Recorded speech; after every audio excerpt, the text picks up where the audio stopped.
akkam jirtan kabajamtoota fi hordoftoota maatii Irree Miidiyaa. Sagantaa keenya har'aaf qabannee dhiyaannee kan isin biraan gahu ani Irree Sabaatii. Amma dhuma sagantaa keenyatti nu faana tura. Irree Miidiyaa. Irree Miidiyaan humna injifannoodha. Kan itti dubbattan, kan daawwattan, YouTube irratti subscribe godhaa, daawwadhaa, like godhaa, waliifis dabarsuudhaan share waliif godhaa. Godinaalee Oromiyaa keessatti caasaa mootummaa leenji'uun bu'uura loltummaa gaachana sirnaa jedhuun kennamuu eegaluu mootummaan naannoo Oromiyaa beeksise. Waraana kaaba Itoophiyaatti hidhattoota TPLF waliin godhamuuf dargaggeeyyiin fedhii isaaniin miseensa waraana Itoophiyaa ta'uuf galmaahan mooraa leenjii galanii leenji'aa kan turan ta'us Oromiyaa aanaalee adda addaa keessatti ammoo qaamoleen hawaasaa leenjii gaachana sirnaa jedhu fudhachuu eegalaniiru. Leenjiin kun maalii jedhamee kan gaafatame hoogganaan dhimmoota kominikeeshinii mootummaa naannoo Oromiyaa Bogeetaachoo Baalchaa hiikni isaa fuullee jira, hiika biraa hin barbaadu jedhaniiru. Sirna uummanni ofii isaatiin ijaarratee hirmaannaaf abbummaa uummatichaatiin eegamuutu irra jiraata kan jedhan obbo Geetaachoon leenjiin gaachana sirna beekumsa ummatichi sirna ofii dhaabee ittiin eeggatu horachiisuuf kennamaa jira jedhaniiru. Manni qe'ee isaarraa qabee nageenya isaa akka eeggachuu danda'uuf hubannoo kennuuf ganda keessaa namoota ga'umsa qabaniif leenjiin kennamaa jira jedhaniiru. Qaamoleen hawaasaa kun ganda gandatti milishaa fi qaamolee nageenya biroo deeggaranii nageenya eeguu akka danda'an gochuun kaayyoo leenjicha kanaati jechuun obbo Geetaachoon dubbataniiru. Leenjiin akka kanaa amma dura akka naannootti yoo kennamu kan jalqabaa ta'uun wal qabate mootummaan yaaddoo qabaateet leenjii kana eegal jedhamuun gaafatamanii jiru. Wanti yaaddoo ta'e hin jiru, wanti yaaddoo ta'us hin jiru. Namni keessaaf alaan duulaa jiraachuu danda'u. Kanaaf dursee beekee qophaa'utu isarra jiraata kan jedhu kaayyoon isaa inni guddaan jedhaniiru. Biyyoonni lammiileen leenjii loltummaa dirqamaan akka fudhatan godhan jiru jedhanii keenya achi gahuu baatus hunduu milishaa qe'ee isaaf ganda isaa akka ta'u hubannoo qabaachuu qaba jedhaniiru. Ifatti qaamni uummataa akka ofirraa eeggatu irratti qophaa'aa jiru eenyu akka ta'e ibsuu baatus gareen saamichaa gurmuun jiru akka jiru dubbataniiru. Amma dura akkuma beekamu qaamoleen nageenya gahee nageenya eeguu hojjechaa akka jiran himanii humni hawaasaa kun hojii qaamolee nageenya deeggara malee bakka qaamolee nageenya hin bu'u jedhaniiru. Humna dabalataa hawaasaa ijaaruudhaan nageenyi hirmaannaa uummataa guutuu malee milkaa'uu hin danda'us jedhaniiru. Erga leenjiin kun kennamuu eegalee suuraaleen haara leenjii kun itti kennamaa jiru agarsiisan miidiyaalee hawaasaa gubbatti qoodamaa jiran miira adda addaa uumaniiru. Haadholii daa'ima dugdatti baatan dabalatee namoota leenjii irratti hirmaatan irraa qabee akka itti leenji'aa jiran irratti namni qoosaa fi gaafiis kaasaa jira. Dhimma kanaaf deebii akka kennan kan gaafataman obbo Geetaachoon akkaataa leenjichi itti kennamu irratti ibsuun akka isaan rakkisu himaniiru. Qaamoleen nageenyaa leenjii kennamaa jiru akka ta'eef ogummaa qaama balaa ofiif hawaasarra gahu to'achuusaa dandeessisu kan ittiin horatan ta'uu akka beeksisanis himaniiru. Leenjichi hawaasa guutuuf kennamee jechuun odeeffannoo akka hin qabnes dabalanii ibsaniiru. Dhibba kan hidhattoota bokkaan mootummaan shanee jechuun paarlaamaa Itoophiyaa garee shororkeessaa jedhamee kutaalee godinoota tokko keessatti gandoota to'achaa akka jiru himaniiru. Mootummaan gama isaan gandoonni to'annoo waraanaa kanaan qabame hin jiru jechuun waakkataa jira. Torbaan dura gareen kun hidhattoota dhaaba TPLF kan mootummaan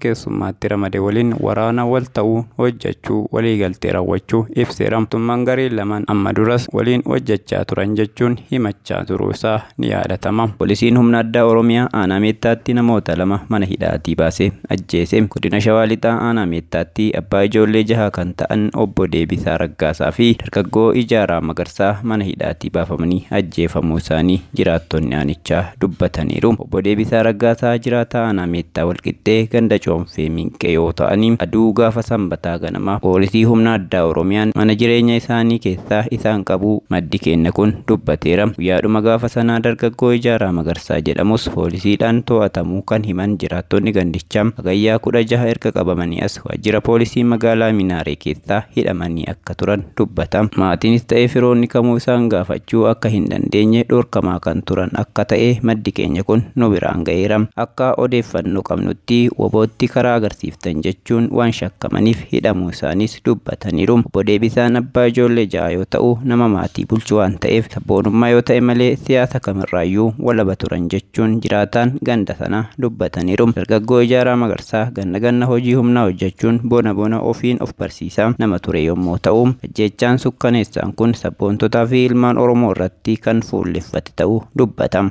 Gaafa wiixataa galgala toora sa'aatii 4 waajjira poolisii magaalaa Minaaree aanaa Meettaa keessa jirtu baafamanii naannoo mana barumsa Minaaree sadarkaa tokkoffaatti rasaasaan ajjeefamuu maddi keenya kun nu biraan ga'eera. Ajjeefamuu namoota kanaa booda gandattiin rifaatuu keessa jirti kan jedhu maddi keenya kun maatiin obbo Deebisaa ijoolleen 4 abbaa malee guddachuuf dirqamaniiru jedheera. Tokkummaa qabsoo bilisummaa jabeeffachuu fi shiraa amma jiruuf fuulduratti nu mudatu irraa of eeguu qabna jechuun ABO'n dubbateera. Dammaqina siyaasaa Oromoon irra gahee fi sadarkaa injifannoolee ABO'n amma irra jiru keessatti eenyuu birmadummaa guutuu argachuu fi biyya dimokiraatoftuu Oromiyaa ijaaruu irraa kan boodatti deebisuu akka hin jirre ABO'n ibseera. ABO'n diinota keessaa fi alaa hedduu isaa mudate keessa qabsoo bilisummaa Oromoo bu'aa bahiitti guutame keessatti injifannoolee fi dhaalee adda addaa keessa darbe kan jedhu addichi diinonni qabsoo bilisummaa Oromoo keessaa fi ala kan jiran jedheera. Deebsa xumura qabsoo amma keessatti tokkummaa qabsoo bilisummaa jabeeffachuu fi shira amma irra jiru fuulduratti eeggatu irraa of eeguu qabna. Keessattuu gartuu babal'ifannaa lafa abjotanii fi warra aangoo harkaa baatee deeffachuuf halkanii guyyaa dhaman irraa of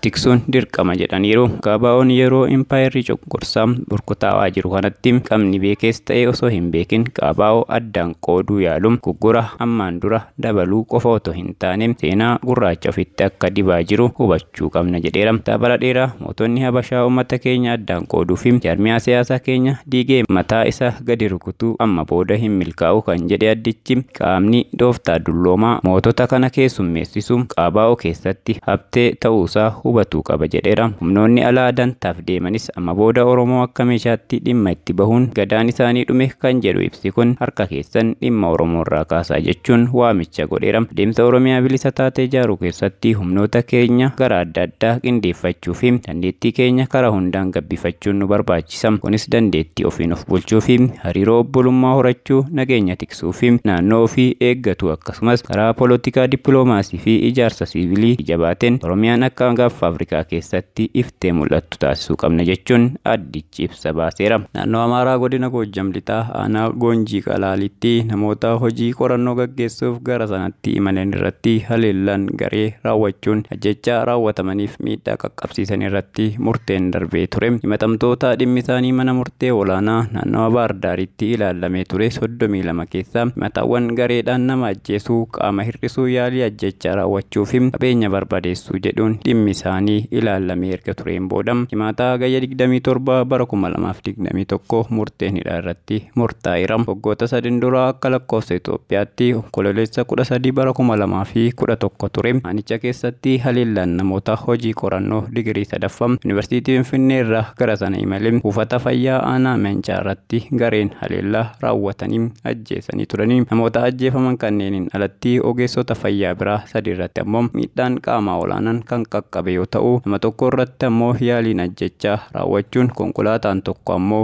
gubachuun barbadaa'ee ture. Haleellaan garee kunis qorattootaa fi hojjechoota fayyaa kanneen irratti kan raawwatame osoo isaan mana barnoota Addis Alam sadarkaa tokkoffaa aanichatti argamu keessatti saampilii fincaanii fi bobbaa qorannoof isaan barbaachisu barattoota hayyamamoo ta'an irraa fudhataa turanittidha. Yeroo sanatti naannichatti oduun sobaa qorattoonni sun qoricha hin beekamneen waraanuun ijolaa ajjeesuu fi jedhu maatii ijoollee biraa waan gaheef namoonni lakkoofsi isaanii baay'ee ta'e gara mana barnootichaa deemuun miidhaa jedhame sana qaqqabsiisuu aangawoonni naannichaa dubbatanii turanii. Kana hordofuun hokkorri uumamee humnoota nageenyaa ol ta'uun namoonni gara mana barnootichaa imalan haleellaa ulee fi takaadhaan ogeessota kanneen irratti raawwataniin badiinsi lubbuu fi qabeenyaa qaqqabee ture. Dhimmi namoota 30 32 yakka kana keessatti himatamaniiru jedhamuun yakkamanii galmee obbo Malaakuu Abbabaa jalatti himatamaniin inni murtii olaanaa magaalaa Baardaarii fi naannawa ishee ilaalamaa erga tureen booda amma murteen irratti kennameera. Haaluma kanaan namoonni haleellaa garee kana keessatti hirmaatan 32 haaluma hirmaannaa isaaniitiin hidhaa cimaa waggaa 1 hanga waggaa 20tti akka adabamaniif murtaa'eera. Kana malees namoonni 5 ammoo hirmaannaa isaanii haleellaa garee sana keessa qaban irratti ragaan waan irratti dhiyaanneef dursanii bilisaan gadhiifamuu manni murtichaa